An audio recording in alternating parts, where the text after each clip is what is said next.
Welcome to Last Week in Wrestling. I have been cracking myself up for the last 10 minutes. I'm having a great day. I'm your host, Austin Glidden. Next to me is our co-host and show producer, fucking Charlie Eckenbarger. How you doing, Charlie? What's going on, man? How you been? Dude, I'm having a fucking great time over here. I I'm could a tell. fucking Peaky Oh, Jesus. Blinder. If you want us to cover anything other than AEW, which is what we're covering this week, just let us know. Let us know specifically what you want us to watch, and we'll watch it for you. Otherwise, we're covering this week AEW Dynamite and Rampage. That's AEW Dynamite and Rampage. And if you want to keep up with us on all things Last Week in Wrestling, Charlie, tell them where they can catch up with us. On all platforms such as Twitter, Instagram, it's LWIW Pod.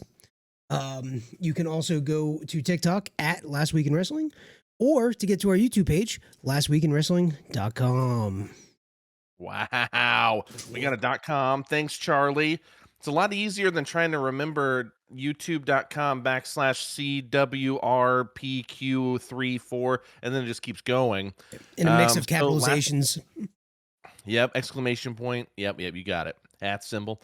Anyways, this week's going to be fun. I don't know why. I just feel it. This week. Where I'm just going to jump in. Charlie, do you have anything to say before we jump in? Because I'm straight up going for it. Yeah, I mean, go for it. I mean, we got to really hit it hard because we have WrestleMania next week, so our time's going to be split. Dude, I'm fucking stoked, dude. For WrestleMania? Okay? No, fuck that. I'm talking about, like, tonight. I'm, like, fucking wired. Why are you so right? jazzed? Did you really enjoy this last week in wrestling? Dude, actually, it's because I was making some private content for you while we had our show, our coming soon graphic up, and it got me fucking laughing so hard. I'm hyped. I just have like adrenaline in my body. I can see it, and I'm ready to fucking talk about. Oh, and the other thing too, real quick, is I already told you this, so I'm not going to waste really time on it. But I also had to, and this is very important for anybody listening or watching, that I love the show Peaky Blinders, and I'm sitting here watching. I had to shut that bitch off just to do this show. All right, so I'm like wired to get back because some crazy shit just happened. And I know I'm like years behind, but I don't give a fuck. Yeah, I was just gonna say that. 4 rules, and I'm on the finale, and you can fuck off. Nobody gives a shit because everybody's forgotten about the show because it's 10 years old. You're literally the last person watching it on Netflix. You do realize there's a fucking season happening right now, idiot. God. Okay. Yeah. Anyways, this is this is Dynamite from March 23rd, 2022. Ratings are up, everybody. Total viewership was 1,046,000. 18 to 49 key demo was 0.41, other than the 3.6 or whatever it was last week. Doesn't matter because it's fucking toast because they did a lot better this week. Yeah. And Dynamite kind of showed up from the start, man. I forgot Punk was wrestling. I thought it was just like a talking segment. So when it came on, he was in his gear. I'm like, that's weird for a promo. This is weird. And then fucking Dax Harwood from FTR comes out. Match. What fucking a match. Dude. From the beginning, the crowd's behind Punk, of course. We got the babyface versus the maybe almost babyface. Like, the fuck's happening? We'll talk about that. And Dax is definitely playing the heel to a T in this match, though. Holy shit. Oh, yeah. Apparently FTR's not turning, maybe? That's what I put in my notes. He's acting so heelish in this thing. But everything backstage is so babyface. And I'm like, what the fuck's going on? And I don't mean that as a dig. I just mean, you know, what's going on? So anyways, Dax is so good. How is FTR so good in general? I don't know. But Dax is so good. Singles, I've never really thought of him as a singles guy, but holy shit, he's good as a singles guy. That match blew my mind. These guys know how to tell a story. But anyways, so Dax is great. Eventually, I mean, and CM Punk and Dax have a great match. They are going back and forth. They're trading, you know, they're trading the advantage, so to speak. And then Cash eventually comes out whenever Punk's on top. And basically, he starts to, like, kind of interfere, but he never quite really does at first. And then Dax, sorry, and then there is a small package reverse near fall where like one of them gets a small package on the other, and then they do like a slight turn. And I was convinced Punk was losing I in that moment. Like that was one of those near falls where I'm like, oh shit, they just got this out. imagine if that Wonderful. happened. Imagine. I mean, it'd be a terrible story because what they're trying to do with Punk, Yeah. but like, yes, it'd be crazy. And then I'd be like, the fuck's gonna. Unlike WWE, where I'd just be pissed because they make stupid mistakes all the time. Yeah. At least in this promotion, I'd be like, well, fuck, what are they doing now? Like, you know what I mean? So, anyways, Dax eventually does a slingshot power bomb, which is pretty great. Man, that was awesome. And he just fucking bounces Punk off that top rope and sits out that power bomb, dude. It fucking hurt. And then Dax reverses the GTS at one point and drops Punk into a sharpshooter. And they specifically called it the sharpshooter, Yes, not they the did. Scorpion Deathlock. Is Bret Hart coming in? I don't know. We'll have to talk about it. All right. So then Punk gets Dax in an anaconda vice. And he makes Dax tap out. Punk wins. And the whole time, Punk makes like the hangman gesture. But then the announcer said it was a dog collar reference, which I think was inaccurate. And then he just starts doing the title gesture, Mhm. right? So he does the hangman and then the title gesture. This was a quintessential TV match. Like, it was nothing too crazy, but it was just solid and fucking awesome. And Dax is just he does that fucking massive avalanche superplex or like Oh, yeah. fucking suplex thing. God, probably the biggest spot of the match. I thought they were both dead. Holy shit, these guys are awesome. What'd you think of this Now, match? over and over, I was watching it. First of all, I had low expectations, right? I've never seen Dax wrestle solo. I only know him as a tag wrestler, right? So, and I know he's a great tag wrestler, but the tag dynamic is so different than a singles match. Man, I almost felt that Dax out wrestled Punk in some parts. I was like, man, this is him like really showing off here. And I thought CM Punk really put him over in some spots. And this is my match of the night for Dynamite for sure. The way it kind of unfolded and the spots in it were nice. That slingshot powerbomb was probably one of my favorite things that happened during that match, just because A, I loved it happening to CM Punk, and B, it just looks cool, right? It's no different than a normal powerbomb, but it just looks cool with the extra steps Yeah. and the mechanics of it. It's like Tully's he did a slingshot suplex where he'd bounce people off and then drop them back. Yep. It's just like an evolution of that sort of a thing, it seems. Mhm.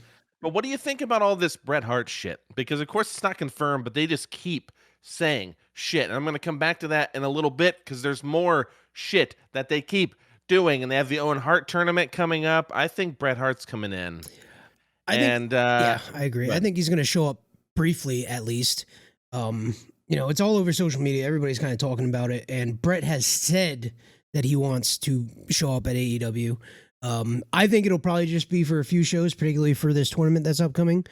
However, he may not show up either. When you think about it, like Owen used to do the sharpshooter too. So I mean, it could just be referencing Owen.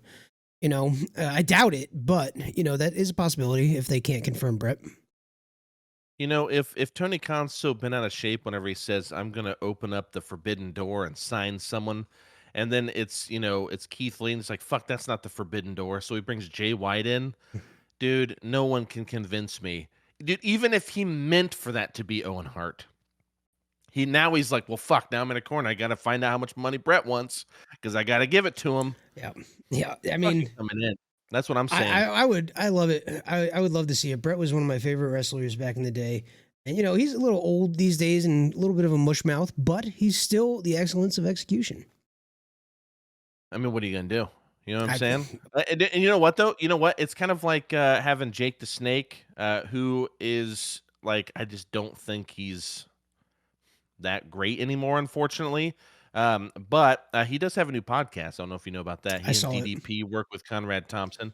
DDP's Snake Pit or something. Yeah, Snake Pit. But anyways, I haven't listened to it yet. But yeah, so they're like some guys that are like just cool to see that they're still like making money in the business. And I would love to see Bret Hart, who has I don't know. There's so many stories about this guy. Was he an asshole who thought he was on the right side, or was he actually getting fucked over all the time, or was he just playing the victim all the time? Like, you have all these stories, but he seems like a dude that, one, fucking loves the business, and two, he seems like a pretty good dude in the backstage. Yep. Like, it's the like golden rule, like treat others how you want to be treated, and he always just showed them respect. He never hurt anybody. Well, I'd love to just see him on camera. I don't give a fuck. yeah, I mean the Hart family, that's like a legendary Canadian wrestling family, right? So I mean, those that whole crew, like Stu Hart, all his brothers, British Bulldog, Owen Hart, all those guys, right? That lineage of wrestling goes back so far in that family. I can't imagine that he was gonna break kind of that oath or that camaraderie, brotherhood, whatever the case is in the back, despite some of the odd things that occurred in his career once he came to America, Yeah. specifically WWE. Yeah, I don't know. I don't know what's gonna happen with that. I mean, of course, this is all speculation. We don't know, but I am curious what's gonna happen, especially if they only keep him in there for a short amount of time too. It's like, was that worth firing Tully Blanchard? Right. Like, you know what I'm saying? Like, I don't understand. Or is he just like the key that turns them babyface? You know what I'm saying? And like, I just don't know how that's gonna play out. We'll see, I guess. Was Brett ever in WCW at any point? Yeah, yeah, he was. Okay. Brett's also been in AEW at one point, which I'll tell you about in a second because this is long before you started watching.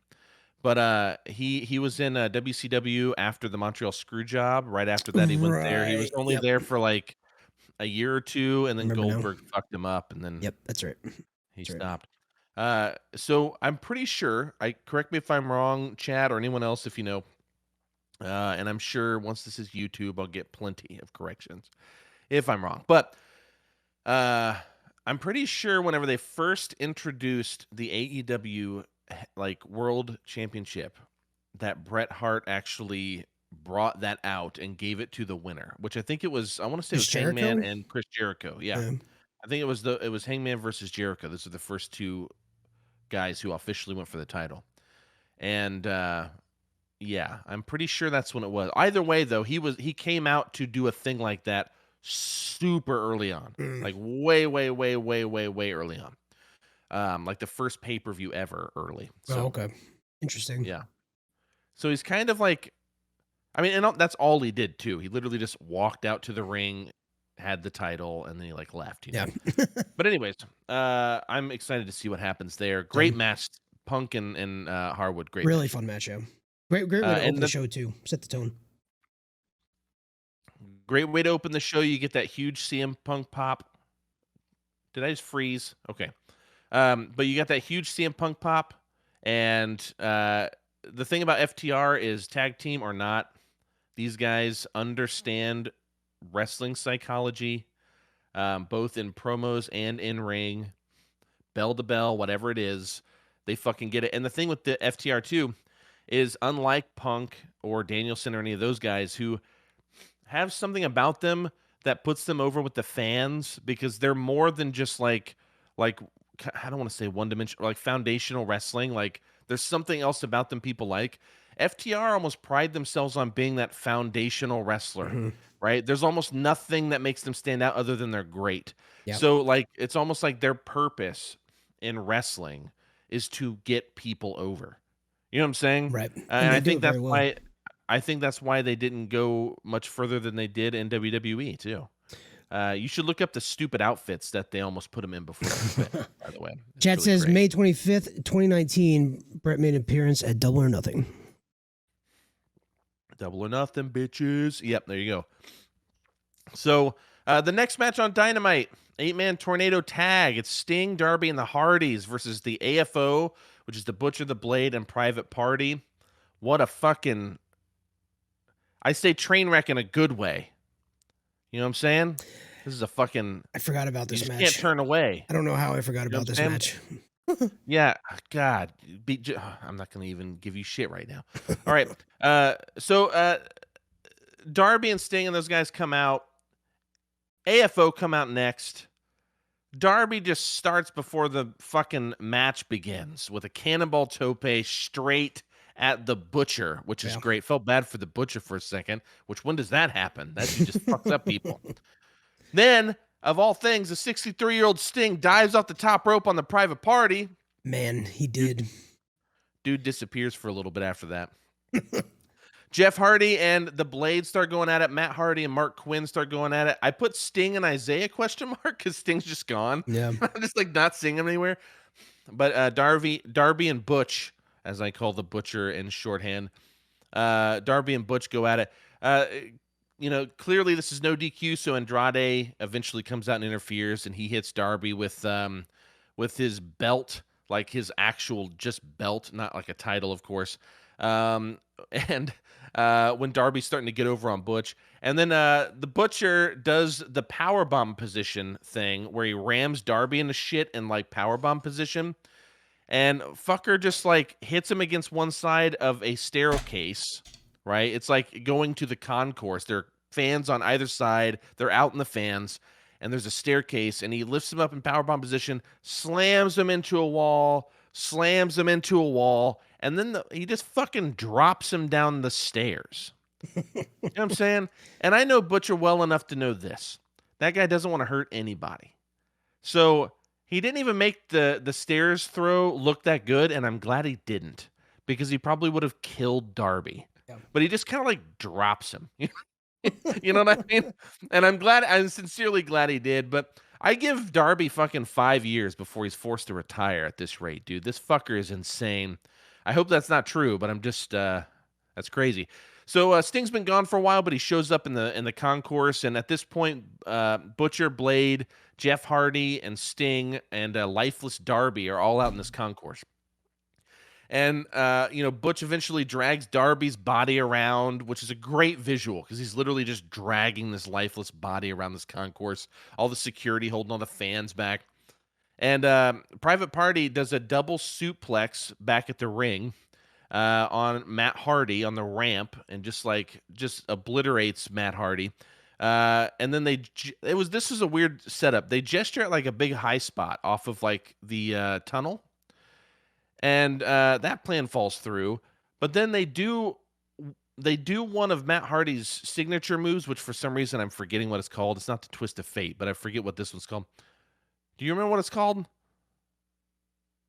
Can't fucking remember. It doesn't matter. The point is, they do one of Hardy's signature moves off the stage onto some strategically placed tables. All right, the three of them go down. That puts them out for a while. So then Jeff Hardy gets a fucking ladder back in the concourse with all the other guys. This ladder's to the fucking moon, this thing. Huge ladder. All right, now listen, everybody. If you're watching this, if you're listening to this, you never give Jeff Hardy a ladder. This is bad news. Same thing with Sammy Guevara. Don't do it to him either. So Jeff gets this ladder. He climbs this ladder. You know this isn't going to end well. Fucker climbs the ladder all the way and then just goes higher by like getting on the ledge of like this wall, this like windowsill ledge. And then the fucker swanton bombs Butcher and Blade through these two like merch tables, basically. It's fucking crazy. Meanwhile, Private Party are walking Matt Hardy back to the ring, in the main area. And they try to pin Matt Hardy, but it just takes them too long to get him to the ring. It's a failed pin attempt. Sting comes down finally. Matt Hardy and Sting eventually get Private Party in positions for their finishers and drop them at the same time. 1, 2, 3. Team Sting wins. Sting, though, struggled to keep that homie up, though. He kept falling over. Felt bad for him. Well, but they still got the spot in the end. The interesting part was like he fell over once, but if you watch, I went back and watched it. He got his one leg taken out from under him. Like it wasn't that couldn't get him up. It's that I can't remember who it was, but somebody bumped his one leg. Yeah, like bumped into his leg and he just lost his balance. The second time, he couldn't get him up. Yeah. Man, felt so bad for him because that spot was just like right there. You know what I'm saying? 63 years old. Yeah, dude's a fucking monster. Yep. So then we cut to a backstage segment where FTR is talking with Tony Schiavone, and Dax basically, Cash starts talking about how they wrestle with heart. Wrestle from the heart. Yep. Telling you motherfuckers, Brett's coming in. And then Dax goes off about them being the best in the world. and how Billy's sons, talking about the ass boys, are handed everything, but FTR, we earn it. And that's the end of their segment, pretty much. Basically, they're going after the Gun Club here.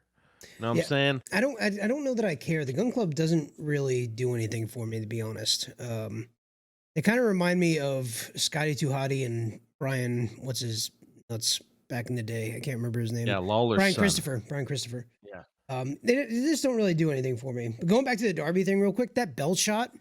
I think we posted this on Instagram a couple days ago. He trained by taking belt shots to the back like days before that happened to get ready for it. His back is all bloody and blistered from like I don't know who he had doing it, but his back was jacked the fuck up from getting ready to take that belt shot. I don't understand Darby Allin. I don't get it. Dude hates himself. That dude is fucked. I don't get it. We're not gonna have him in a few years.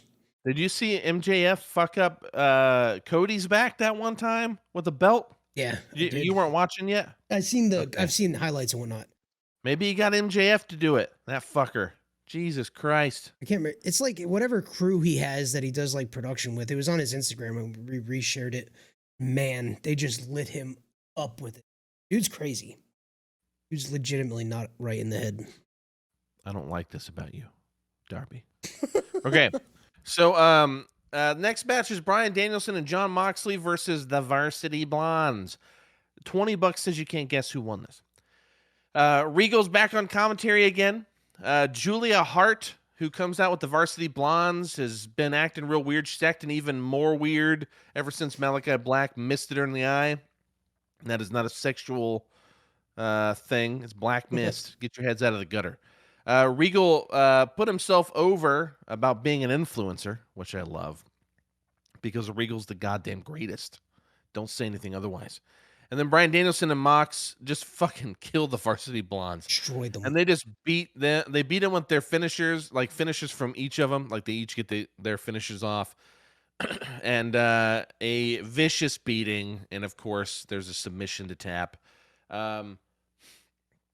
There's not even much to say about this because this was, again, a glorified squash. Why? Because we're getting Danielson and Mox over so they can go for the titles. That is what I am suggesting. And then go ahead. Saw a interesting Twitter post, and I should have saved who it was from so we can give them proper credit.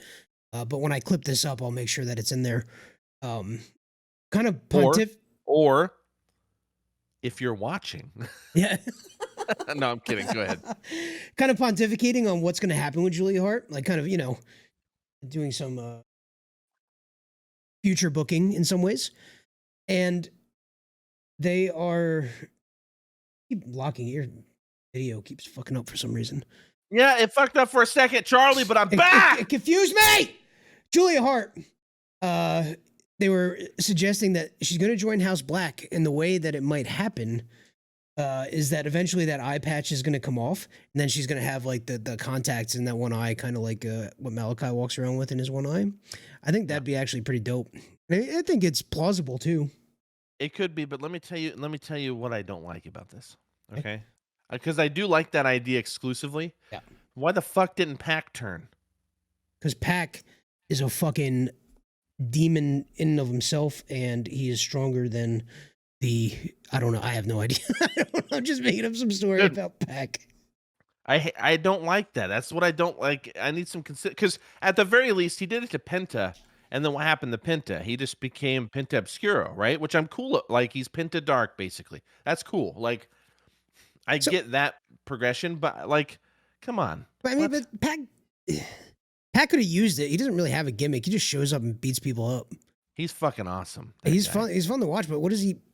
He doesn't really have like he's just himself, which is fine. Like don't get me wrong. It's just he doesn't have any. Fucking bastard. He is the bastard Pac. Tells me a lot about.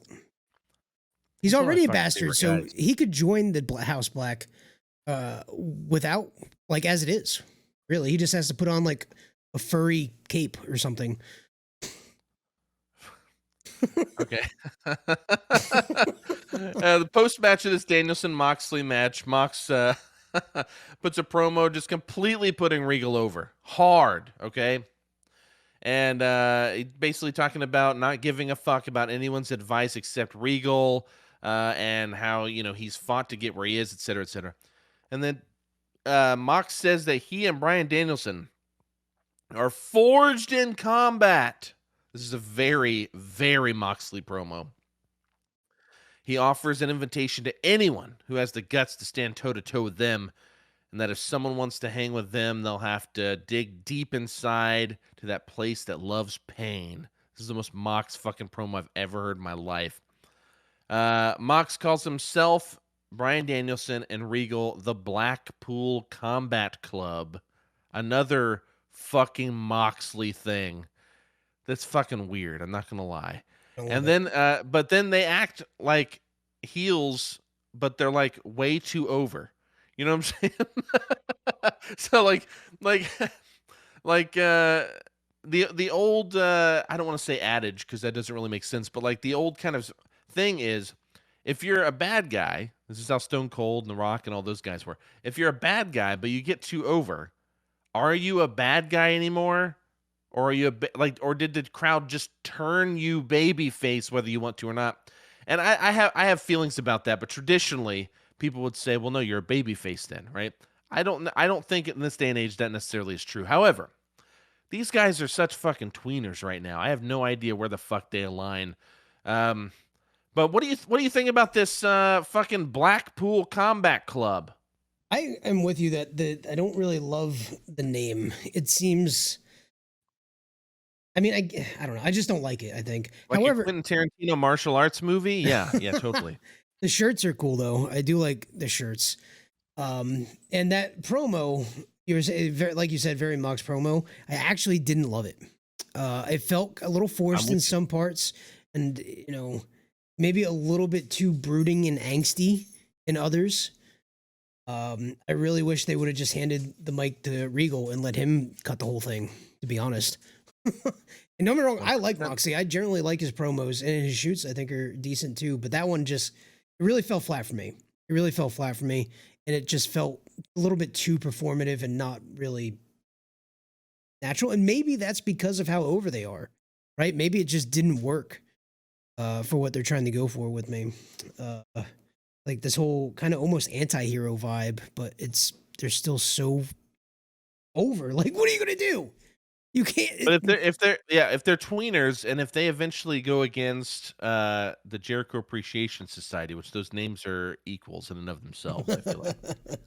Yeah, but one's hokey and a joke though. That's the thing. Like Blackpool Yeah. Combat Club is supposed to be like just tough and hardcore, and it's just kind of corny. Yeah, so this I've never ever seen Moxley deliver a promo that was this exemplary of what I don't like about John Moxley. Because there are times where that fucking guy, like when he told that one dude, like, go fuck yourself, like that one, and he was talking about, being away and getting better and fighting demons. That felt performative to me, but I was pretty in on it, dude. I was like, okay, this is a good promo, Mox. But when he does shit like this is the exact thing, the performative nature of it. It doesn't feel believable. Yeah, there you Not go. that wrestling has to be believable, but I want to some extent. A promo needs to do one of two things for me. I've told you this before. And I either needed to believe it in some way, feel something about it, or it has to tell a story really well where at least I can see the components of that and be like, fuck, that's cool, right? And I've kind of put different wrestlers in different categories. Some people don't have the gift of gab as much as an MJF, of course. No one does, but you know what I mean? Yep. Or like a Regal or a Kingston or any of these guys. But they can tell fucking great stories on the mic, even if they can't deliver them as well as some of these other guys. And so I kind of give both their merits. But Mox is like, dude, what was this? You know what I'm saying? It just didn't work for me. And I think for clarification purposes, for anybody out there listening in podcast land, when we say performative, we very much mean forced and kind of doing the thing rather than it feeling natural, right? It feels like too much into what they're trying to accomplish, right? It has kind of this weird vibe. Just make sure, because all of wrestling is performative in some way. I wanted to make sure that Yeah. Yeah, I often liken it to movies. You have your Daniel Day-Lewis's that completely go invisible into a role and they become someone else, right? And that's your kind of stay true. That's like it makes it feel like a shoot, right? And then you have your, I mean, fucking name someone. Nick Cage. You might love Nick Cage, and he has really cool movies, but very rarely, if ever, is that guy like believable, right? It's performative. Yep. And people love it. I love a lot of his movies. I'm not saying anything bad. Performative doesn't have to equal bad, Yep. but in this case, it does. Yeah. In this particular So, case, we're using it as a pejorative. yeah, yeah. Whereas I think you put someone over last week for being performative in a positive way. I don't remember Well, who, I think but MJF is performative in most ways, but it's that first one that you kind of talked about. Like he feels like he's that ass, right? yeah. Like, Oh, he just stop on that line. I like that. He feels like this ass. I don't remember how you worded it, but it's good. Anyways, but speaking of the devil here, all right, MJF has a promo segment after a commercial break, I believe it was. And MJF has security at ringside facing the ramp for Wardlow, obviously. And MJF buries Wardlow like only he can, of course. And he actually addresses Punk at one point, which was kind of weird. I don't know what they're doing with that because he's like burying Wardlow, and then he hops over to Punk. He's like, "And I'm not done with you yet," and he does all that thing, and man, you he see? says, "Yeah," and he says that there will be a rematch at some point, and then he goes back to Wardlow and says that he's going to make Wardlow's life a living hell because Wardlow signed a deal with the devil, and the devil's contracts are ironclad, and he starts calling Wardlow pig, which is weird. I didn't, But didn't get it's that. fine. Like what? Yeah, I didn't get it either, but I was like, okay, like that's fine. And then the crowd starts heckling MJF with chants, and there's a point where there's a guy dressed up like Jesus in the crowd, and he just looks at the guy and he just goes, "I'm gonna strap Wardlow to a cross like Jesus.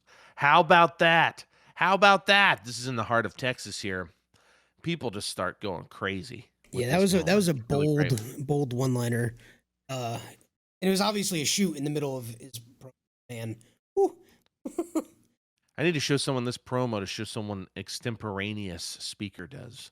But anyways, MJF threatens that he could kick Wardlow's mother out of their house, and Wardlow couldn't do shit. And of course, Wardlow can do shit because he walks his ass right out of that entrance, and he walks his way down the ramp, and security stops him, and MJF gets between the ropes as close as he can while staying in the ring, of course, because he's a little fucking shit-eating heel. And MJF says he's going to start paying him to stay home, him being Wardlow. And then as security takes Wardlow away, MJF says the Pinnacle's still around, and now the Big Oaf is gone. They're better than ever. He's talking about Wardlow being on. I anticipate Wardlow, I don't know, maybe playing that card where he actually buys a ticket so they can't kick him out, and he jumps the rail at one point. Security, there's a lot you could do here. I think it'd be fun. We'll see how it goes. Wardlow, I thought actually paid that off real well Yeah. when he was getting held back. There were some really good still like you could pull stills from that would look really great. I mean, it's this is panning out to be pretty good and to be the biggest thing Wardlow's done since he's been in this company. So Yeah, I'm excited slightly to see worried that. about it. Slightly worried about it. Um, Again, because of things that are happening outside of the ring, right? MJF is a free agent very soon. And MJF also went on podcast. I can't remember who, despite me listening to it regularly. And said like kind of was on this like mush train talking up WWE and how much he enjoyed everything they were doing right now. So lots of speculation out there in wrestling world. Is he going to stay? And today it came out that Tony Khan is not happy about those WWE comments that MJF made on that podcast. And he's maybe a little tiff with MJF, right? So it worries me slightly if we're going to see this thing play out. And it worries me that if MJF does go to WWE, this is all pontification and speculation here, folks. He's definitely 100% not going to be the same MJF. Vince will never let him do Can't the be. stuff that he's doing over in He is AEW. not a PG character. And then what do you do with him? What do you bury him by making him PG Max, He will like just he called be Punk. the Miz. He basically just be the Miz, probably. Miz is like the light MJF. Here, how about we say it this way? MJF would go to WWE and he'd be mid. Yeah, he'd be mid Fucking mid. JF. Dude, mid JF is this fucker. Here's the thing though. I really think all that shit is a work. I'm not fully because we have to give them credit. AEW is really good at putting works over on people. You know what I'm saying? They actually keep secrets and they do this. Well, they do that And I'm thing not too, saying where it goes beyond outside the ring. They break kayfabe for some things, and it does things like yeah, this. I think it's a work. I hope so. But even if part of it's a work, but MJF is considering it, I hope it's just to get more money from Tony Khan. Yeah, yeah, because I think Like, it's. get your bag, dude. That's fine. Oh yeah, You're get worth paid. it. Get paid. Like I get you, but you will be ruined in WWE. Because the other thing too is WWE's not going to let. I can't imagine them putting that guy over and letting that guy fucking like stand around and talk and only wrestle 3 or 4 times a year. Yeah, You know what I'm saying? He'll be worked out of his mind. He'll never get any airtime for promos, despite that being his thing. He's a great wrestler, don't get me wrong, but he really shines on the mic. And WWE just doesn't. If you're not Roman Reigns, you don't get that sort of fucking airtime. Or Austin Theory and Pat McAfee at the moment, I guess. But yeah, yeah. By the way, hold on. I have some beef with you about this. me, Yeah, let me burp first. Okay. God, I'm about to go get a beer. You keep all right. Everybody needs to listen to me right now. This guy's the producer of the show. He does all the social media. I just make graphics sometimes, but he shares all this shit. He starts putting over McAfee, and he's like, "It's the best thing going right now." These are my name is Austin Glidden, and I do not support this. Anyway, so Best Friends have a backstage segment with Tony Schiavone, and Trent says that he doesn't like Yuta. Wheeler Yuta. And Yuta turns his back on the guys who trained him, Trent says. And then Yuta comes back and says he doesn't like Trent either, but he loves the other guys. But Yuta is not there to be best friends. He's there to be the best wrestler. And he walks out. Fuck, I love that he's walking out. I am excited about this Yuta thing. Because Yuta's not, I mean, I think he's always entertaining to watch, but he's not always the best, but lately he's been fucking awesome, this guy. Very excited to see what's up with this guy. And then we get... So the Yuta thing is interesting.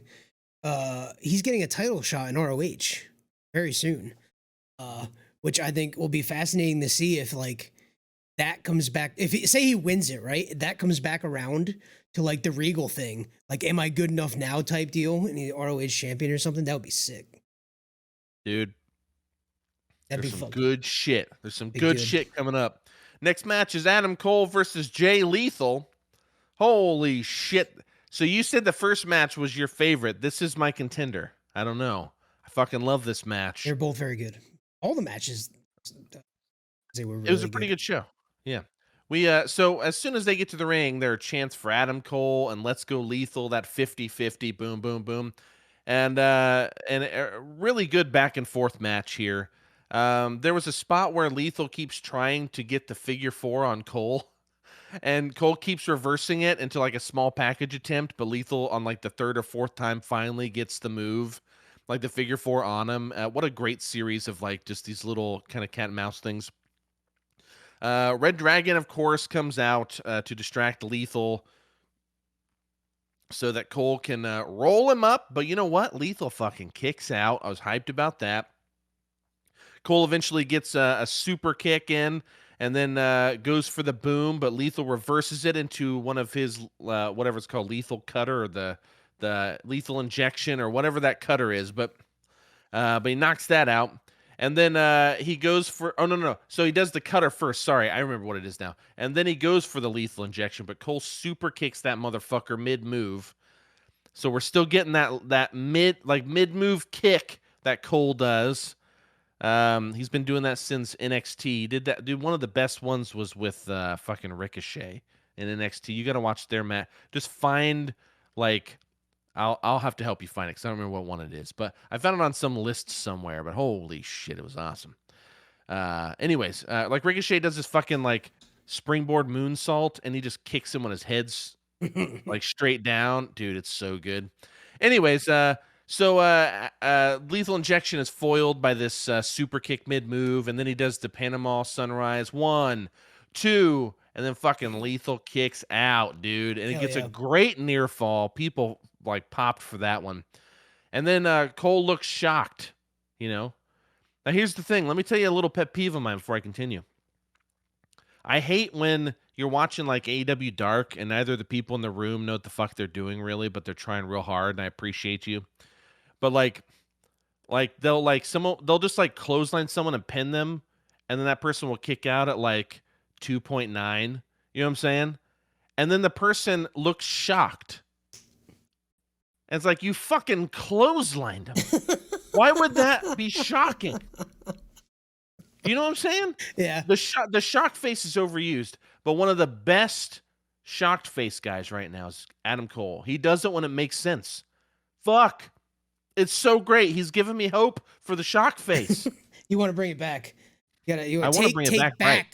Take back the shock face. It's already here. Shock face, dude. Yep.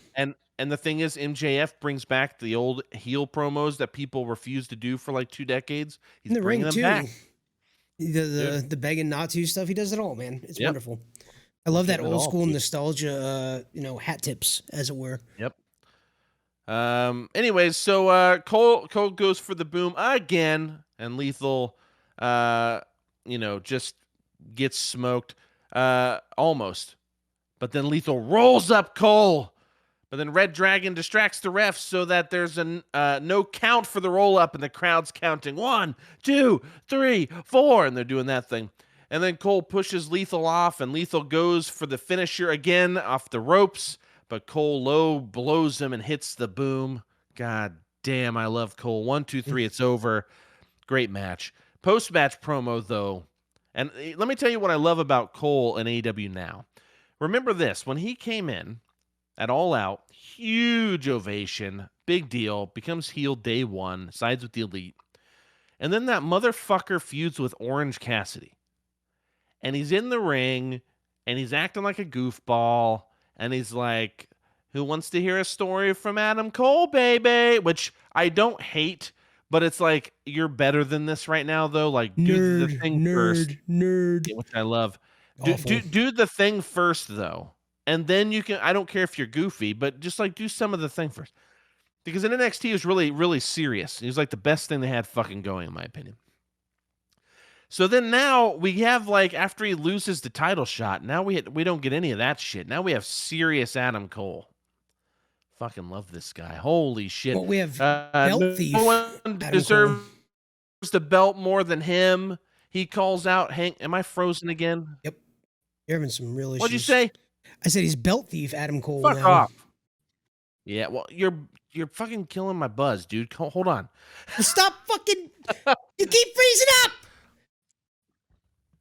Wow, you just peaked, buddy. Anyways, not on my end. No one, no one deserves the belt more than Adam Cole. He calls out Hangman, says Hangman's afraid of him. Cole calls out Hangman again, and then Hangman comes out. But what the best part is that Cole's like, yeah, you're not man enough to come take on the 3 of us. Which is like, it's not a one-on-one thing. He's like legit just like, you can't beat us. And then Hangman comes out and beats the fuck out of all 3 of them. I think he beats him with a belt too, if I remember correctly. And then Adam Cole low blows Hangman, and the 3 of them start beating up on Hangman. Cole picks up the championship title. Jurassic Express runs out for the save. Cole leaves with the title on his shoulder. We got a belt thief here, guys. This is fun. I haven't seen this in forever. What? I mean, forever. So what is your favorite? Do you have a favorite belt thief, like gimmick or story that happened? I've definitely 100% seen one. I can't tell you a specific instance of another one. I'd have to look up a list. The most famous. I've always loved it. Alundra Blaze taking the women's title, the WCW, and throwing it in the trash can. Yeah. The Rock taking the Stone Cold belt. That's one that. Yeah, I remember that one. Yeah, that John was one Cena, I was trying to figure out. John Cena had his belt stolen at one point. Yeah. Doesn't always work, but it was The Rock with Stone Cold. That was great. That's probably it. You know, the I interesting thing with the Alundra Blaze one, she still has the belt. Like, she did an interview with something in WWE, and she like brought it with her, which I thought was don't think, pretty hilarious. but like Stone Cold still has his belts and shit. I think Yeah. don't they just make new They belts? get to keep for him? them. Yeah, like Jeff Hardy has a whole, or Matt Hardy has a whole like belt room in his house. Yeah. Oh, CM Punk stole the Rock's belt, or the Rock's belt. Yeah. I mean, there's remember plenty of them. Mm-hmm. Yeah, it's good. Classic gimmick. Or it's a classic like little narration, storyline. narrative, Yep. yeah. Yep, it's good. So, back to my notes here. I was gonna look something up, but I'm not anymore. That's a great segment. Fucking love that shit. Again, possibly my favorite match, though the contender is the first one. It's a very like Oh, yeah. both of them are great. Both of them are great. So then we get Lance Archer and Dustin Rhodes video package for Rampage in Austin, Texas, which I think they're in for Dynamite as well. They just taped the whole thing at once. And it's Dustin's hometown, and it's just exactly what you think. I'm going to kick your ass. No, I'm going to kick your ass. That thing. It's good.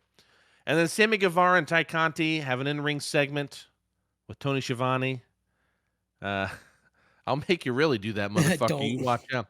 So this is a sugar sweet baby face promo. He's trying to be fired up, but it is the most baby face.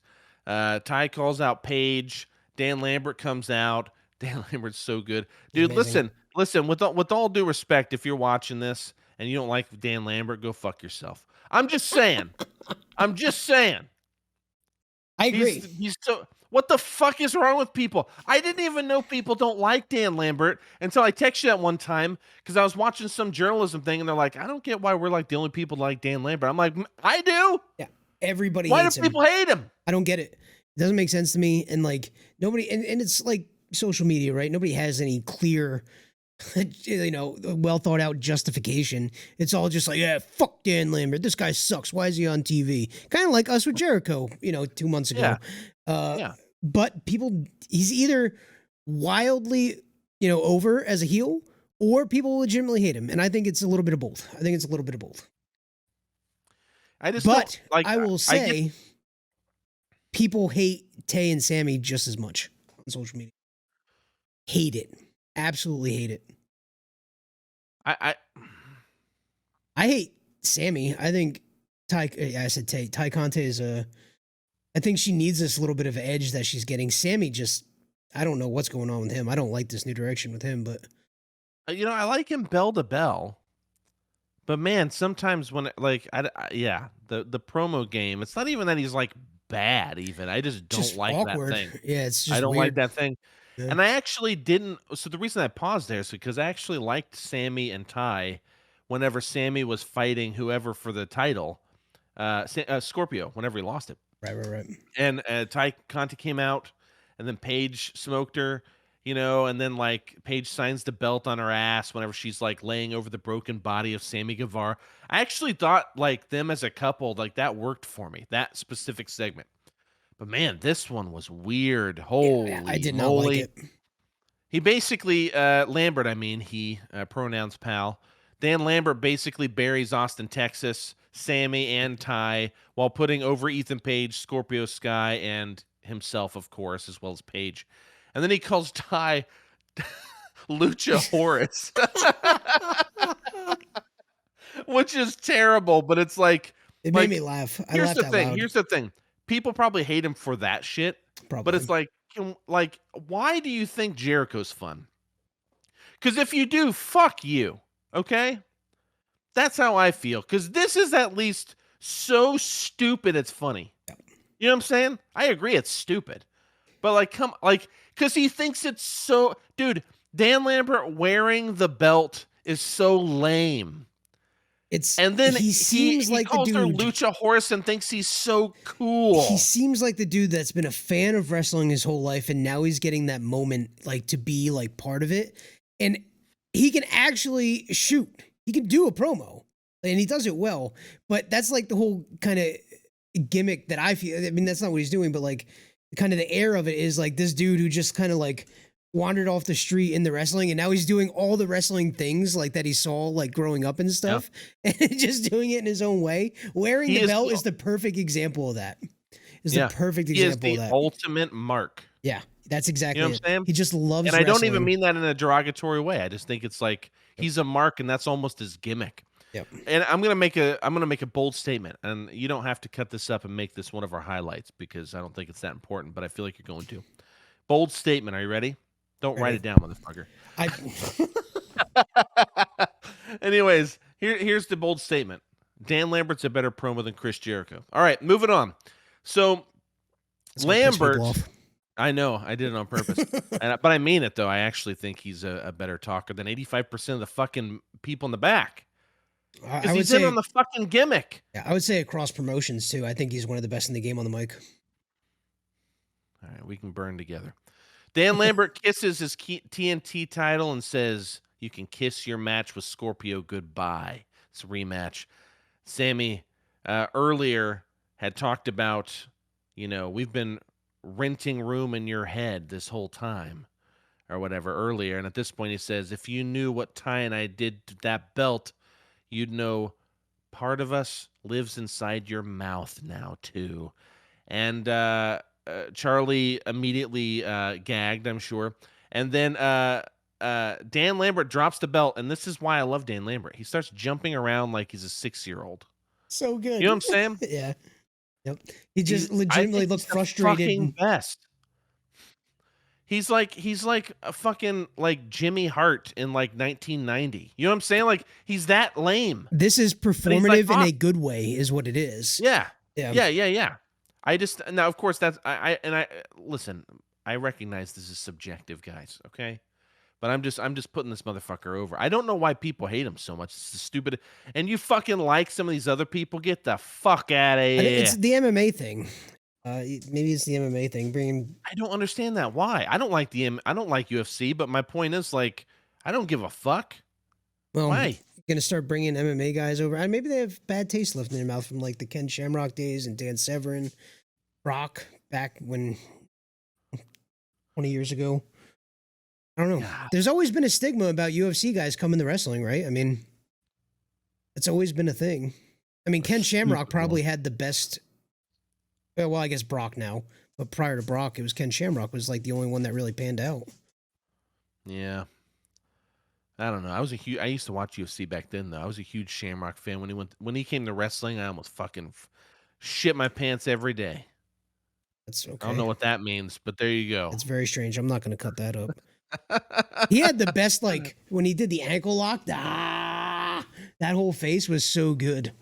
Yeah, he did not look like that, but that's okay. What do you mean? Going crazy, that was a perfect. When he was going 1-1. When he was going crazy Shamrock, that was fun. Anyway, so next segment on Dynamite, Swerve and Ricky Starks video package. Swerve calls out Starks for the FTW title. Starks agrees to the match on Rampage. That's pretty much it. Excuse me, I burped again. All right. Layla Hirsch versus Red Velvet. Charlie's number 2 favorite match of the whole thing. Chris Statlander, that is banned from ringside. Before the match started, all kinds of typos over here. Red Velvet runs up the steel steps on the outside of the ring and gets into a Hurricanrana position on Layla. Holy shit, what a great spot I thought that was. She just fucking runs up these steps, just jumps on her. It's a little lady. Dude, they fucking lay this shit in. I said this the last time they fought, last week or whenever the fuck it was. I gotta give them some credit, man. Like, they're hitting each other fucking hard, dude. And at the beginning of this match, I'm like, dude, I'm gonna fucking love this match. And, dude, they talk shit to each other during the match. Like, this is some good shit. And then part of the match starts to get real clunky. But I thought it mostly looked good. But, man, there were a few moments that were, like, indisputably clunky. But Layla eventually goes out of the ring and gets not one, but 2 turnbuckle rods. One of which she shoves in the back of her trunks. The other one she holds. Because I mentioned this, and I'm gonna say right now, I actually like this spot. Some people didn't like it at all. I like this spot. I'll tell you why. Last time, what did I say, Charlie? I said, the fuck was she going to do? Just run into the ring and hit him with the ref there? And then what does she do this week? She hides a rod. She does the exact thing that I just said. The ref takes it, and as he's putting it out, smokes her in the fucking face. Layla smokes red velvet, in the fucking face. Layla, hits her, 1, 2, 3, Layla wins. Holy shit. And then the post-match, Layla starts beating down Velvet again. Of course, this is an excuse to get the new and improved Chris Statlander to come in for the save because she's no longer banned. The match is over. I actually, with the exception of the clunky parts, and dude, there were a few moments that were very clunky. I actually thought this was pretty good. I agree. And this, I know it pains you. I'm going to say it. Layla looked better than she has in the past few weeks. She actually looked pretty good. And like you said, they were actually going at it. And I really enjoyed the spot you just talked about. It shows that she's kind of learning. Like, even if it was narrative, right? Or maybe it was, that had to be on purpose, right? She didn't get away with it. And then now she's kind of like duping the ref, as it were. That was just kind of cool to see. I also really like Red Velvet. She has so much fucking heart and goes after it every time I see her in the ring. Despite being green, despite needing some work, you can tell she's working and she's working hard. I think this is the best thing they could have did for both of them. I agree. Put these fucking two in a ring and show us the heart to get yourself over above the other one, basically. Right? Yeah. Like fight for it. And they're fucking beating the shit out of each other. Yeah. That Hurricane at the beginning was the spot of the match. Yeah, that thing was dope. In the end. I hate that people hate the end, though. I actually think this was good storytelling. And agree. again, this may not be like shoot storytelling, right? It may feel a bit prepared, but this goes back to that that's wrestling. It's just like, I don't know. I thought it was good. I liked it. I'm just curious to see what Chris ends up doing, right? I mean, I'm a big Chris mark, so I'm curious to see how this kind of unfolds. Maybe it's a tag thing or what, but she's doing a lot of protecting and not a lot of wrestling on TV. I don't know what's going on with that. Yeah. Not injured, from what I understand. So.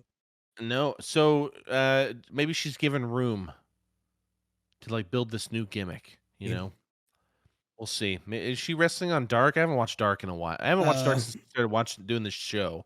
I don't. So I need to start watching it again. I look at the win-loss stuff, but I don't really watch it. I don't think I haven't noticed.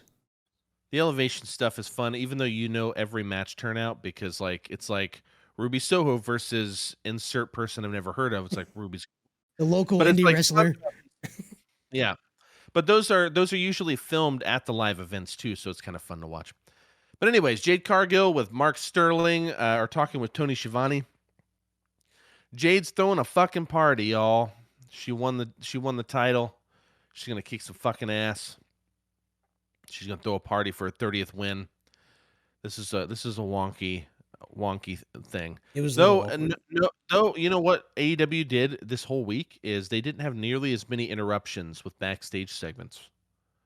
Because I don't think she was interrupted here. I think she just walked off. So anyways, that's right. Yeah, it's whatever it is. This is whatever.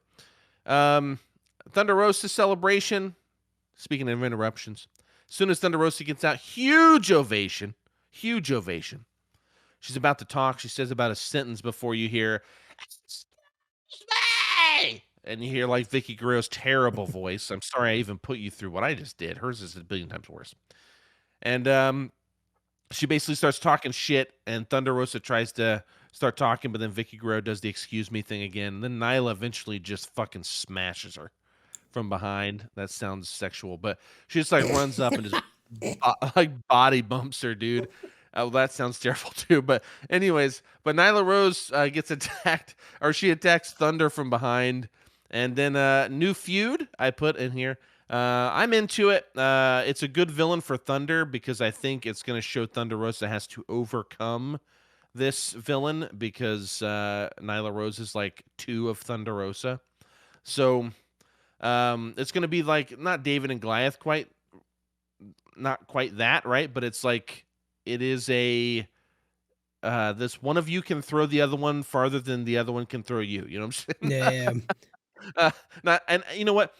With the exception of some of Nyla Rose's promos and stuff in ring, if she could kind of polish herself a bit more, I've said this from the beginning. I wish from the beginning she would have beaten Riho and just did a Brock Lesnar run, basically. Oh, really? Just fucking kill everybody, and then eventually either have someone come back and beat her, like Riho or someone, or like bring some new person in and fuck her up. Because she like when they first started, because we both do, but you complain about the women's division sometimes because it needs work and it needs more focus. And that's not all just their fault. Like we've talked about Right, how right, part right, of right. it's the booking and all that stuff. But dude, whenever it first started, Nyla Rose was one of the best things they had going. Now I don't Right. think that's true anymore, but like she was. And I'm just like, dude, how are you gonna let this 98-pound like 19-year-old beat Nyla Rose? I just didn't fucking buy it at all. It pissed me off, Yeah, actually. there's no shot. Yeah. And She should be what all they're doing squashing is everyone. that's all that's happening. They're doing that thing, the same thing with Mox and Danielson, just ramping up so she can get the title shot because of their stupid ranking system. Yeah. So that was at the beginning. Now Nyla Rose, like, I still think she should be like squashing motherfuckers. Yeah. So that whenever she is in a position like this, it's like whenever Roman Reigns had no one to fight and Brock comes out. Yeah. You know what I'm saying? And you're like, oh yeah, that motherfucker killed people. You know, you know Yeah. what I'm saying? Like, I want Nyla to be that. Yeah. And I'm not saying that she's the greatest, but it's like if they keep building Jade the way she is, and if she actually gets better, and if she actually continues doing this, like also what a great villain, right? Yeah. Because Jade now kind of seems like the immovable object, Mhm. and now you bring in like this monster that just kills everyone, dude. It's Yeah. just whatever. Anyways, it I'm was with a you, man. whatever segment. It we get the feud out of it. That's all that matters. So then we have the main event. It is the Jericho Appreciation Society, Jericho and Garcia versus John Silver and Alex Reynolds. Johnny Holy Hungy. shit, is Johnny Hungy awesome in the ring, this guy. No one blows up like this guy. I love You it. know what I'm saying? He's And one I of my don't mean blow favorites. up like gets tired. I'm talking like spazzes out, Yeah. hulks up, does Yeah. the fucking big adrenaline comeback. Fucking awesome. And it's like the same every time. And it's awesome every time. Fuck, he's awesome. Yep. He's Jericho amazing. tries to pin Silver after a code breaker, but Silver kicks out. I fucking popped because I was like, dude, don't do him that way. Don't just let him go out. Boom. Yep. Fucking gets out of it. I was so hyped. Hager should get beat up for wearing, or no, hold on. Let me start over. This is the greatest JR ever. I already fucked it up because I started trying not to laugh. Hager should get beat up for those pants he's wearing. And I just put bah ha ha ha ha because I laughed out loud so hard when JR was making fun of Hager's pants. Yeah. Because of course the Jazz come out and start, causing shit.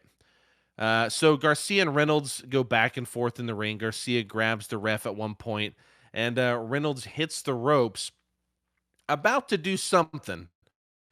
But Jericho hits Reynolds with Floyd, the bat.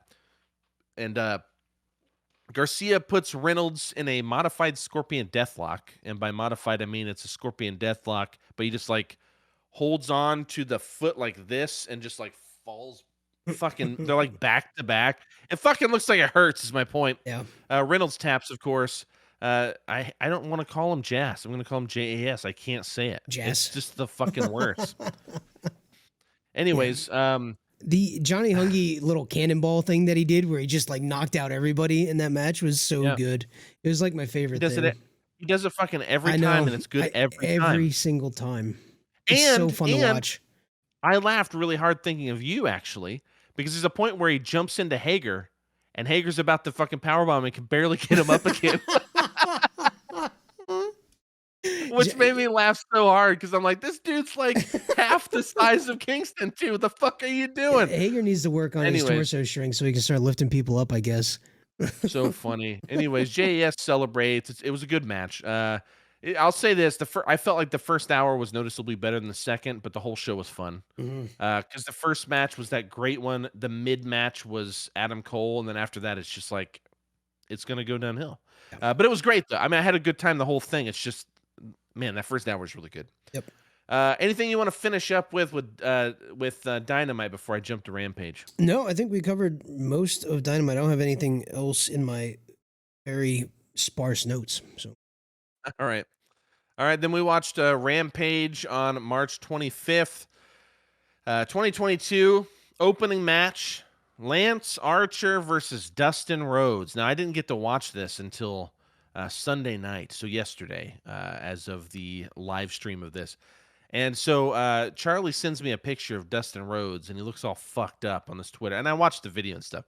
But dude looks like fucked up. His ears all bandaged. He's talking about how he can't hear and shit. yeah. I'm like, the fuck is this match? Holy shit. So anyways, Archer walks out with one of Dustin Rhodes' like wrestling academy students on his fucking shoulder, mind you. And there's no intro for Dustin. Dustin just runs his ass out and just starts beating the fuck out of Lance Archer. Lance drops the student runs away. And the bell rings eventually, and Dustin and Archer are just going at it. And they're trying to tie this into like, it wasn't even a feud. It was just like a tournament that they were in. They wrestled each other, and he beat Dustin Rhodes like a year and a half ago or something. Like, it was so long ago, and they're like trying real hard to say it's like some vengeance thing. It's like, no, it's just a cool match because Dustin's from here. Let's just face it. Like, that's what this is. But dude, Dustin starts bleeding from the ear early, dude. Yeah, it was within the first And couple I of minutes. couldn't tell if it was when Archer started punching his ear or if Archer was punching his ear because it was bleeding. I don't know, like chicken or the egg thing. Like I don't know which one came first. Yeah. But dude, that was a real injury. And then Yeah. of course the commentary team start talking about it. And then Dustin does his signature front flip off the apron like he does. Yeah, And missed. Archer just fucking moves. This Ooh. dude's 52 or 3 years old Yeah, he's an old man. and straight on the ground, dude. Holy Flat shit. backed it too. There was no nothing. These guys, man. Yeah. These guys. These old guys still got it. Fuck. Lance Archer ripped off a turnbuckle pad at the beginning of the match. And I love this. This reminds me of WrestleMania 13 when Brett Hart gets the bell, like the fucking bell on the side table fucking thing. Why can't I think of the fuck ring bell? I don't know what the fuck it's called, Charlie. Shut up. My God. Anyways, and Stone Cold, foils whatever the plan is, and the bell's just on the apron of the ring, and then they fight for forever, and then like almost near the end of the match, the bell comes back into play, right? And a lot of times what they'll do is they'll be like setting up a table for no reason, and then literally like 2 moves later, someone goes through the table. I like this long wait, right? Because it's like one of the first things Archer does is he rips this off. And then at the end, Dustin reverses a move on Archer, sending him straight into the exposed turnbuckle that he exposed 10 minutes before or whatever. Rolls him up for the 1, 2, 3. Archer beats up Rhodes post-match, though. Dustin looks fucked up, dude. Because as soon as he pins him, he rolls out of the ring and he drops to a knee. And I don't know how much of this is a work, but he looked fucked up. Yeah. And even like Aubrey looks like because he has his equilibrium's probably fucked. Oh yeah. You know what I mean? Like he's probably all kinds of messed up. And imagine like it happened early in a relatively long match, right? I mean, for Dynamite or for Rampage anyway. You know how much of a badass you have to be to rupture your eardrum and then be like, I'm gonna work through this. That shit hurts a lot. I've done it. It's not pleasant at all. And the fact that he kind of worked through it, I was shocked. I thought I didn't know what happened when I was watching it, but when I saw that Twitter post that explained what happened that I sent you, I was like, holy fuck, dude. I would have just like ended the match early, but I'm also a little bitch compared to these guys, so it's so funny because there's this funny video I watched where it's like top 10 some whatever, like times injuries made people stop or whatever. And there's this one where this like high flying luchador dude or something is in WWE. And I can't remember what it was. I can't remember if he did a tope or jumped off the top rope to the outside onto someone or whatever. But he like broke his finger or whatever. And he just like calls the match off. Like he's like, I can't do it. I broke my finger. And all I think of is like, when fucking like Hardcore Holly lacerated his back on a table. like one of the TV monitors literally sliced his back open, Remember that? and the fucker just keeps fighting, or like fucking Nick Gage wanting to go back after he sliced his jugular, or like David fucking Arquette. Triple H. David Arquette. Well, no. I'm talking about Nick Gage, not that match. I'm talking about when he almost fucking really died in real life. Oh, I didn't And realize that was a thing. I didn't know that happened. yeah, actually, same exact thing as Arquette, but worse because he Light actually tubes. like cut it. Yeah, because the light tube stopped and he kept going, and it Oh, just cut his jeez. neck. And they were like plugging him up, like it was bad. So it's like, but he wanted to go back. He's like, "Let me go back in." They're like, "No, like you're gonna die." What are you doing? But Triple H, dude, the most famous one for me though, and this is one of the greatest TV matches of all time, is Triple H and Stone Cold versus Chris Jericho and Chris Benoit on Raw. This is back in like 2000 or It's something. the pile driver. And no, that was Owen Hart.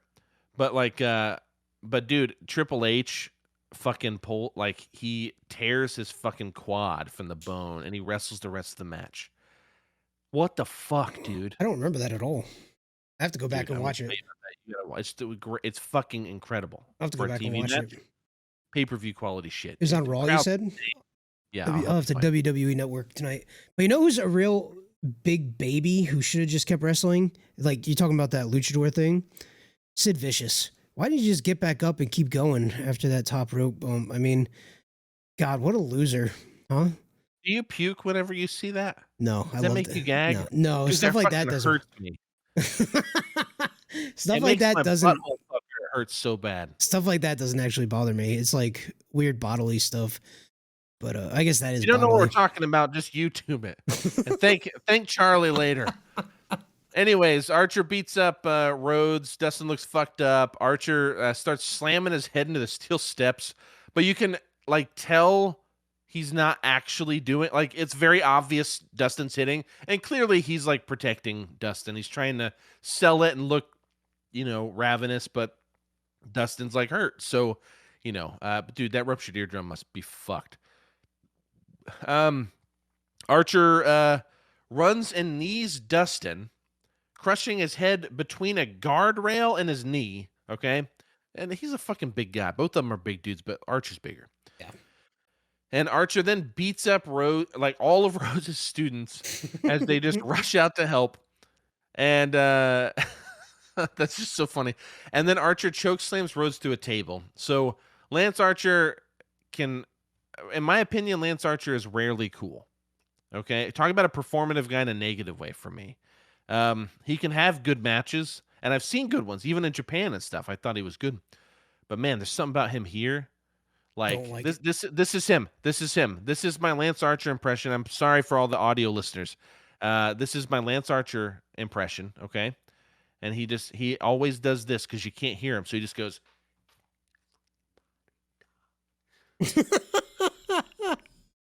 and then all he says, basically all I did was I lipped "Everybody Dies" and I put my hands out, and then he just like he'll breathe in through his nose and out his mouth like he's like just so angry. You'll be And I'm able just to like, see this on YouTube later this God week damn it. if you want to see Austin do his Lance Archer impression. www.lastweekinwrestling.com.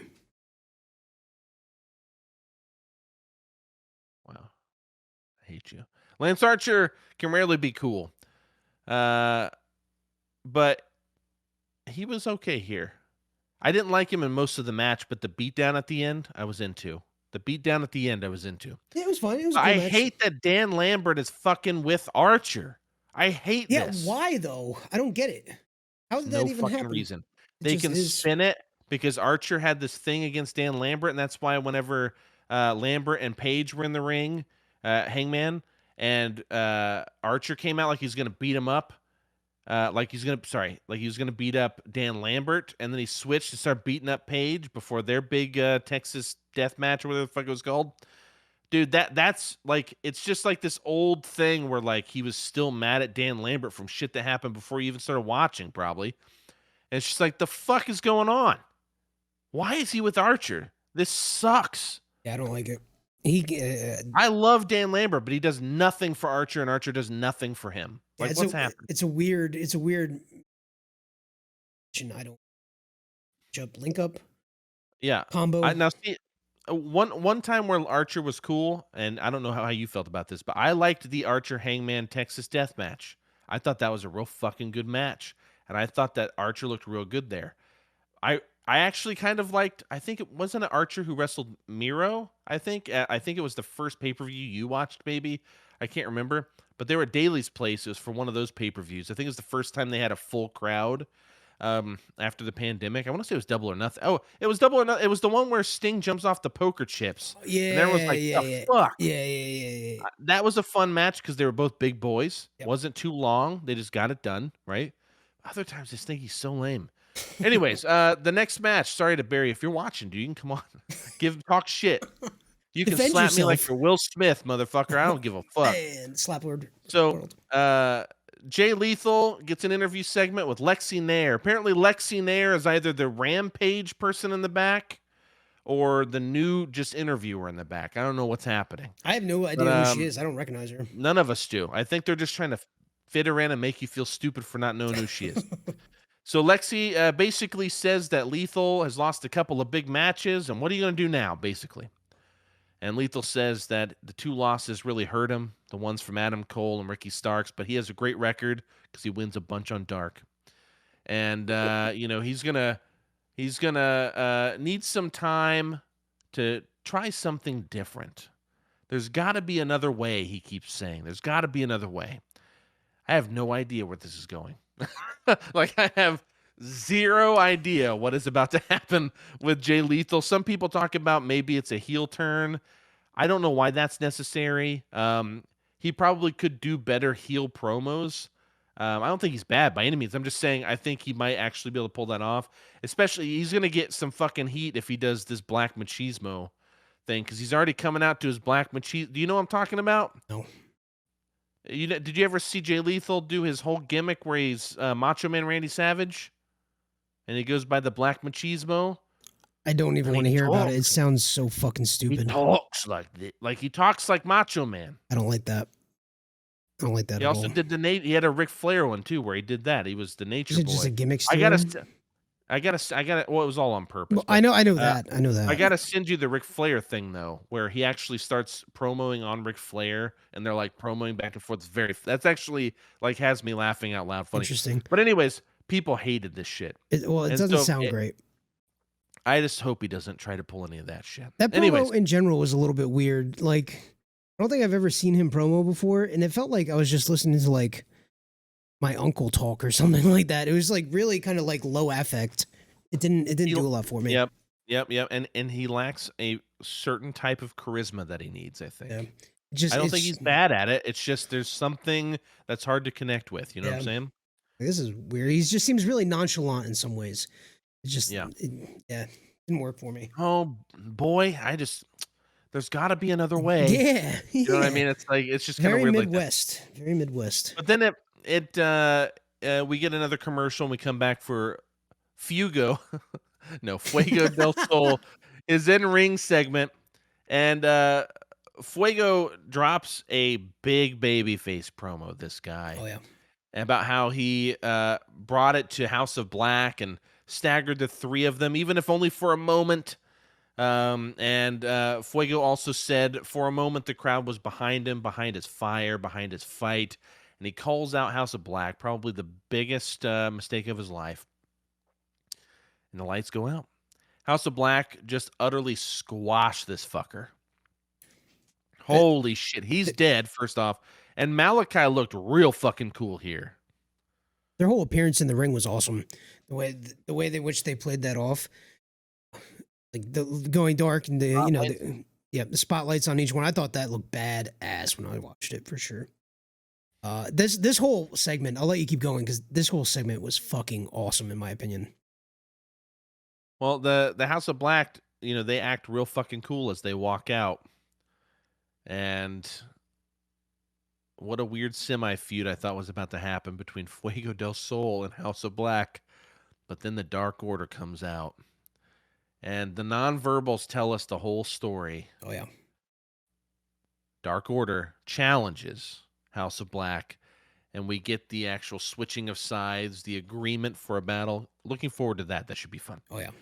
The next thing is Scorpio Sky, Ethan Page, and Dan Lambert in a backstage segment. Dan Lambert says the TNT Championship um, Open Challenge is over. The next person that wants a shot better have a resume worthy of it. Ethan Page takes over and talks shit about Scorpio Sky being held back until now, and then Scorpio says, "No one. This is the. Oh my god." No one has ever been able to crack the Sky Vinci code. That's his fucking line. That's the worst. See, if Dan Lambert said shit like that, yeah, hate him. He's the fucking worst. As I've said, I think Scorpio, I just, when I look at him visually, I see a champion. Oh yeah. But damn, then he drops this shit. Fuck. Who do you think wrote that line? It's so fucking him. AEW doesn't I have believe writers, so I believe he did. I'll tell you what I don't believe. Dan Lambert was like, "Hey, guess what? I think you should say." I bet that didn't happen. you come real I'll close tell you right here, that. fucking guy. Let me tell you exactly what you should say. That's Damn.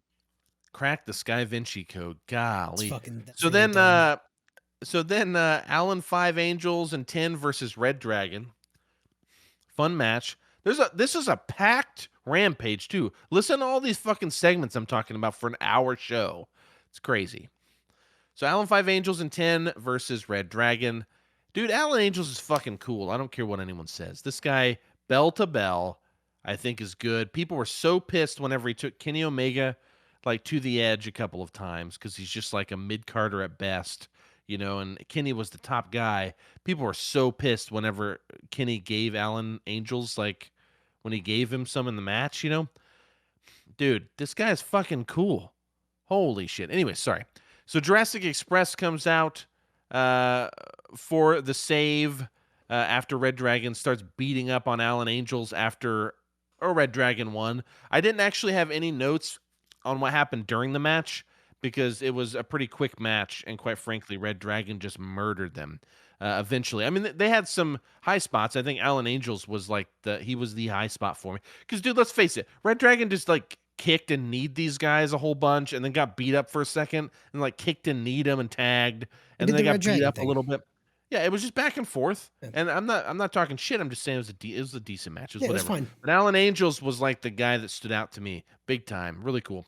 And then Adam Cole comes out after Jurassic Express is like fighting with Red Dragon. And he fucking steals the tag titles just like he did the world title on Dynamite. Now remember, they filmed these the same night. So Adam Cole stole the 3 biggest titles. The tag titles and the world titles in the same fucking night if you're there. That's fucking crazy. It's awesome. I love it. It's the greatest. So Nyla Rose and Thunder Rosa have a video promo segment. Nyla basically reminds us that she was once a title holder. She was the women's champion, which no one remembers because her reign sucked, unfortunately. She lost to Riho the first time, beat Riho later for the title, and then lost to Shida. Weird. The fuck? And I like Shida, don't get me wrong. But dude, Nyla's a monster. Anyways, whatever. So yeah, and Nyla thinks Thunder Rosa doesn't deserve the title and she should have it back. And then Nyla calls her fans boneheads, which I thought was so fucking lame. Some people thought this was really funny. I was just like, boneheads?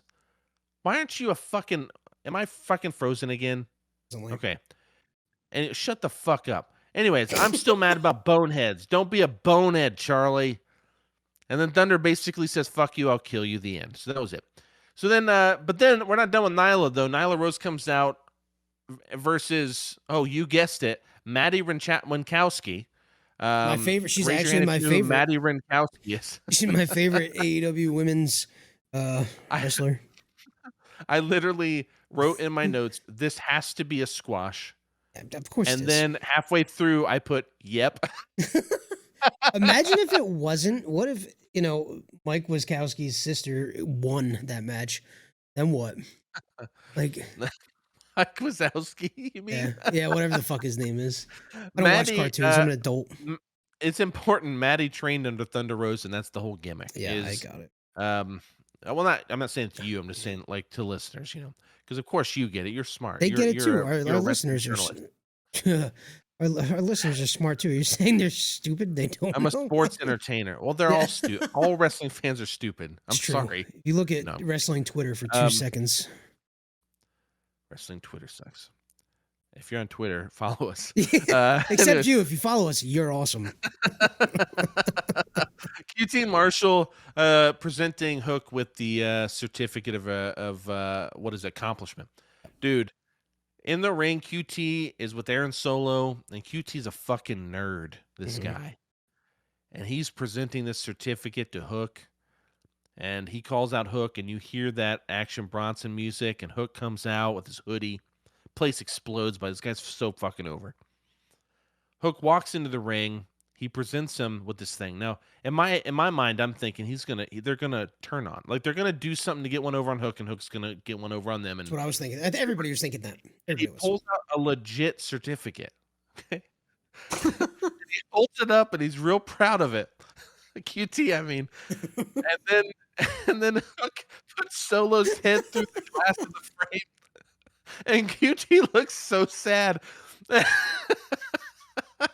Because, like, all I can think of, and I guess this is a question for you. I have something else to say after this, but question for you first. Do you think that that Aaron Solo meant to put Hook's head through it, but Hook beat him to the punch? Because QT was holding that shit hard, dude. It didn't fly out of his hands. It held it hard enough for it to fucking break. Now, of course, this could all just be a work, but let's act like it's not. And then, or was he legitimately just being, like, really nice to Hook? Like, "I'm gonna give you this thing," and then Hook's like, "Fuck you." He throws Aaron's head through it. I don't know if it was, like, if he was gonna get one up on him, but just Hook beat him to the punch. I I love this so much. I read Just it as the latter. I read it as the latter. It was like QT Marshall, like legitimately being a nerd, and I love that whole thing. So I laughed out loud at that segment. Because that's exactly what I wanted. I wanted QT Marshall to like just actually be sad that this just happened, and so yeah, I did not even think about it the other way until you just said it right now. So I'm gonna keep that in my brain. Yeah. Because that's the perfect way. I'm with you. I'm with you. I think, yeah, I prefer the idea of them being nice to him. But here's what's interesting. Hook walks out, and halfway up the ramp, Danhausen comes out, and then he curses him, but it has no effect. Tried to curse him. It's Hook, No man. effect. He's a different breed. Different breed. Too cool for school, apparently. So Hey, when you're Taz's son, what are you gonna do? I'll leave that alone. So Hook exerts less energy than Orange Cassidy outside of matches. And he's undeniably way more over than Orange Cassidy. I legit don't understand how Hook is this over, but I'm so happy he is because I love him. Yeah. But I can't understand this formula. Some people act like it's obvious, but it's like, dude, I get that it's mysterious. He hasn't talked. He's a tough guy. He goes out and whoops people's ass. Like, I get that, but he is like, his gimmick is just like a serious version of Orange Cassidy, just like a hard ass. You know what I'm saying? I think it's kind of like self-perpetuating in some ways, right? It snowballs. Because it is definitely ramped up since he's debuted. And I think week after week, as he comes in, he does his thing and he continues not to say anything. I think that's like the key. We don't know shit about him. And yeah, like I get it. And I'm in the same boat you are, but I think for the wrestling community fans writ large, it's more and more and more and more and has that snowball effect. Yeah. Going. That's the only thing that makes sense to me. Because I don't get it either. Don't get me wrong. I love it. I think he's fucking cool. Yeah. Taz is also my favorite wrestler. Chat wants to know, is asking, can you please explain what over means? When somebody's over, it means that they're hot. That's another way to put it, maybe. That they're really popular. Whenever they come out, people blow up. In 1998, Stone Cold Steve Austin was the most over guy in the world of wrestling. The Rock, of course, once you got to about the year 2000 or so, was equally as over as Stone Cold. Over is just being like super popular, people fucking love you. No matter what you You are do, like, yeah, no matter what you do. if you Yeah. smell what we're cooking. If you smell what we're cooking because Stone Cold said so. So, here's Have a the nice thing. day. Hook acts like a fucking a heel, I and don't think he's he acts over. like anything. I don't think he acts like anything. I think he Dude, just comes out and if QT is being nice and giving him a certificate, and Hook's like, "Fuck you, motherfucker," and he just like ruins it. but QT's I'm kind of not. a scumbag though. He's in the No, he is. back. But dude, but even whenever Hook is waiting for a match to start, he disrespectfully turns his back on him, right? He beats him down like a heel. Yet he's over as fuck. How is he even a part of Team Taz? Because he technically still is, even though he's never seen with them ever anymore, right? Yeah. But it's like he's like because they're undeniably heels. Oh You know what yeah, I'm saying? without question. So it's like it's weird because he's like a heel, but he's just so over. He's a baby face. You know what I'm saying? I just never read him as a heel. I've read him as like just a tweener. Like he's just kind of We don't doing his read own much thing, lone anyway. wolf. Fuck you. I don't even know what you said because you broke up. I'm glad. Yeah, This we're this breaking this up. episode is just rife with technical difficulties. I hope you love editing it. I'm just not going Okay, to. no, I don't even remember what my other joke was. So the next spot is our main event. You have Swerve Strickland versus Ricky Starks for the FTW Championship match. Whose This match house? meant a whole lot more to Charlie than it did to me, but it was a fun match. I'll talk about this. So the pre-match with Mark Henry, both parties just talk mad shit about each other. Stark says, "You say this is your house, but the last house you were in got evicted," which was a great line, I thought, Yeah. talking about WWE. And then this was one of my favorite pre-show Rampage main events segments. I'll tell you why. Starks and Swerve verbally duke it out, right? Like they're going at each other. So much so that Mark Henry has to raise his voice to stop them and break them up verbally. Uh, Usually it's like, John Silver going like, "I know you are, but what am I?" And then someone else being like, "Fuck you, I'll kill you in the ring." And then then there's like a pause, and Mark's like, "Well, guess all the talking's done," or what, you know what I mean? Like, and it's just like, I don't know, it just feels very scripted. But this one actually felt like they were like really at each other, you know what I'm saying? And he had to like stop them. And it's like, yo, let's stop talking then if you're this hot at each other. Let's like fucking fight. It's time for the main event. It just felt like a way more natural, way better thing. Unfortunately, I don't feel the same about the match. We'll talk about that in a second. Um, Swerve is so fucking over already. It's crazy. Yeah. There are Swerve chants from the beginning, but then pretty shortly it goes 50-50. It's let's go Ricky, and then whatever the Swerve one is. I think AEW Uh, crowds just love to chant things, 100%, 100%. no matter what it is. But this is also his adopted home, Starks, I mean, which Starks has some fucking geeks back at the booth. His like fucking hairdresser and his like chiropractor or I loved something. it. His Can't fucking cobbler. remember. His cobbler. Cobbler, yeah. So, Starks starts off with some amateur stuff up front, outdoing Swerve with that. But then they get into more of a modern wrestling exchange. Swerve outdoes Starks, so you have this kind of equal footing here. And then there's a point where Ricky Starks tries to be funny, and he plants Swerve down the center of the ring with a body slam, and then he runs the rope back and forth like 5 times. And then I thought he was going to do a people's elbow or something, but then he stops, spins around, fakes a standing moonsault, and then just kind of like falls on him. And I think it was meant to be like an elbow or something. I don't know what it was. It was weird. It didn't make sense to me. I'm sure chat will have their own thoughts on it. But for me, this did not work. And I'm like, dude, Ricky, come on. You're better than this. Why are you trying to be funny? You're better than this. I actually think he's a really good worker, and I actually really like how Ricky Starks can really sell with his facials. Yeah. So I think you've already seen it, but go back and watch the Brian Cage match that he had for the FTW title when he See beat it? him. And the way he's acting in that scene, the crowd's crazy, right? But dude, Starks looks like a fucking champ in that match. He's so great.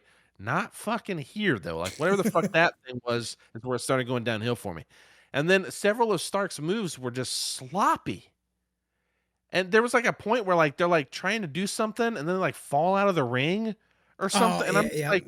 I'm just like, what is happening? And I'm not used to seeing this, as I said, because he's usually pretty solid. And I'm not only blaming him, it just looked like it was Stark's fault, even though it was, it takes two to tango, right? But Swerve's too cool to look like he's wrong. So, maybe that's why. So the match goes on. It gets very clunky, in my opinion, at a certain point. But then Swerve hits a running shooting star press off the apron to the outside. This still looked sloppy, but it was cool as fuck. Mhm. So like I didn't give a shit. Like it was just a cool spot. Eventually, of course, Powerhouse Hobbs gets the opportunity to flatten Swerve, just that big body. Not a body slam, but he just like slams him. You know what I mean? Knocks Swerve down, throws him back in the ring, and then our old friend Ricky Starks Rochambeau's Swerve for the 1-2-3. Starks retains, and this is pretty much the end for the most part. Post match, Ricky has an entourage because of Austin, Texas, and it's his, the cobbler and all those people. And they have this big orange banner blocking the screen, And I'm just like, Keith Lee's coming out of here. Like, there's no way he's coming through. He's not coming through that shit. There's no way. And so, of course, he does. Of course, launching one of the entourage members through the sign first. That's important. I did not expect that. But a brawl breaks out. Swerve and Starks, Lee and Hobbs. I sense a tag match coming on, leading to whatever the next thing is.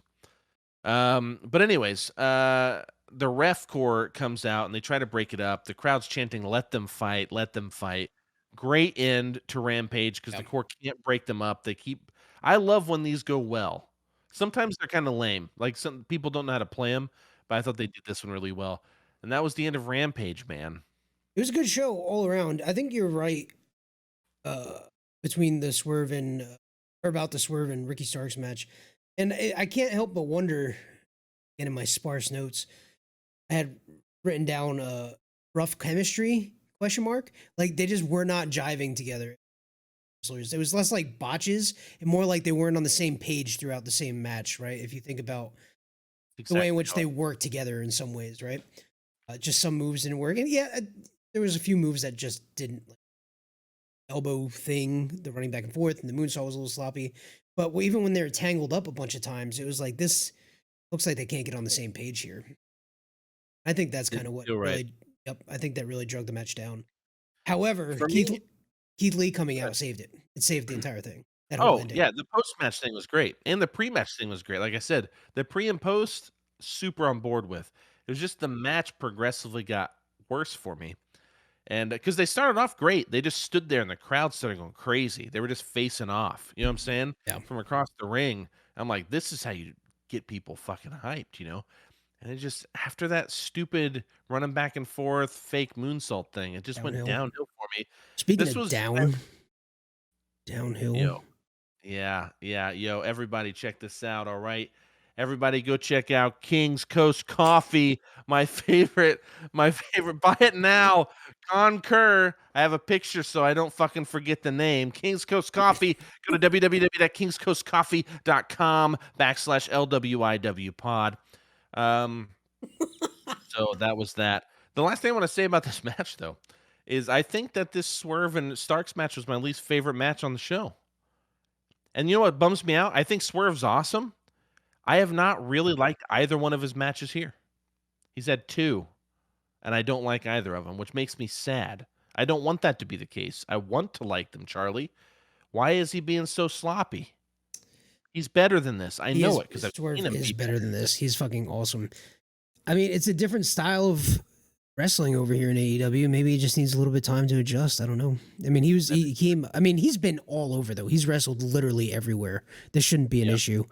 I mean, the dude has won like fucking like 30 world titles in his career and like across the globe, right? Like, get your shit together, man. What are you doing?